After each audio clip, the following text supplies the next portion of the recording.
What's up, guys? Today I'm going to talk to you about something super critical and important, and it is how to price yourself as a photographer, specifically a commercial photographer, but it can kind of go for any brand or whatever you're looking for. Now, the first thing you want to figure out is if you're jumping brand new into the space, let's say whatever your income is, you want to take your salary divided by the amount of days you work, and then you get your per hour, right? So super simple. You take your salary, you divide it by 2,080, which is the working hours in a year, and you're gonna have what you are paid hourly at your job. Some of you may already know it. Some of you will just figure it out. Obviously, deduct taxes, deduct all of that if you want. It kind of figures out if you like to deal with gross or your net revenue. Now, to establish your pricing, you want to figure out, okay, how much money am I willing to make an hour to justify either leaving my job or having this as a side hustle? Whether that's $25, $50 an hour, $100 an hour, whatever it may be, $150, it's up to you. One of the biggest mistakes that photographers make is that they only take into account the hours that they are shooting as their working hours. They forget travel back, all the gas they spend, as well as all the time that it takes editing, culling, and then distributing all that photography or videography over to your client. All of that should be counted as your working hours. And for me, the rule of thumb is for every hour photo shoot there is, I add another hour for travel and editing. That is simple as it is.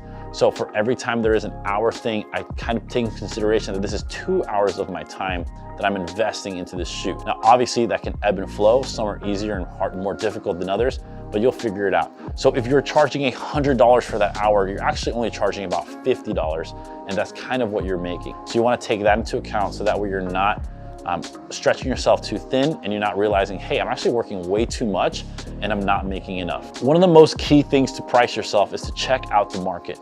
You want to know, hey, where am I located and how can I scale? If you're in a small town in the Midwest, obviously your prices are going to be very different than someone in LA. LA is a very competitive market, but a lot of companies understand that they're going to have to be willing to pay a lot more money for higher quality work and a better sort of relationship with a photographer. In a small town, word travels a lot.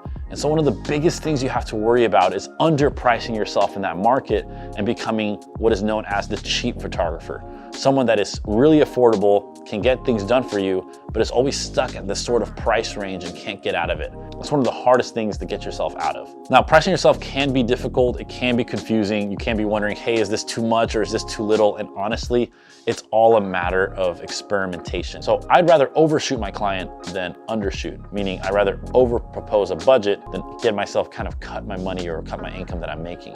For example, I can propose $1,000. My client comes back saying, hey, that really doesn't fit in our budget. I come back and say, hey, this is my going rate. Let me see what we can talk about your project and see how I can make this more valuable for you. Oftentimes, I try not to bring down the price, but I try to add value into it. Instead of saying, I'll go down to $100, I say, hey, look, it looks like you need a lot of content. The $1,000 is definitely gonna cover that.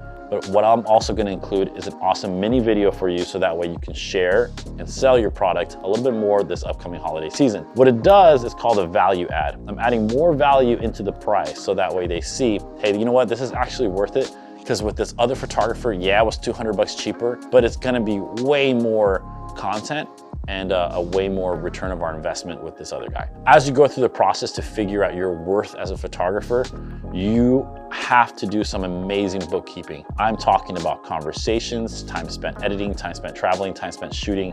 Everything has to be dictated, because what ends up happening is a lot of things fall under the crack and you end up working, which happened to me, you end up working 12 hours a day and you're burning out, and then you're realizing, hey, you know what? I actually need to up my prices. And what happens is that you either do it on a whim or you don't have a game plan for it, and things can backfire. The best thing to do is to game plan for a great success, game plan for growth, and that's gonna help you just prepare yourself for the next step and the next step and the next step. Now, here's your bonus, something that I've told some people, and maybe you've heard it before. My goal is to build a funnel. I start smaller, I build a funnel, I increase my prices, I lose clients, my income still maintains at least, and I'm working less, or it goes up and I'm working a little bit more. Every time I feel that funnel filling, I go ahead and up my prices a bit more. It's how I was able to get from $50 an hour to averaging about $350 to $400, depending on the products. So either way, if you have any questions, shoot a comment below. Feel free to DM me. I'm happy to answer any question you have based on pricing, how to price yourselves, or how to even get out of a rut that you're stuck in. This is one of the worst things to feel, that you just feel like you're stuck right around this price and there's no way out of it. So hopefully that helps you guys, and I'm out of here. Bye.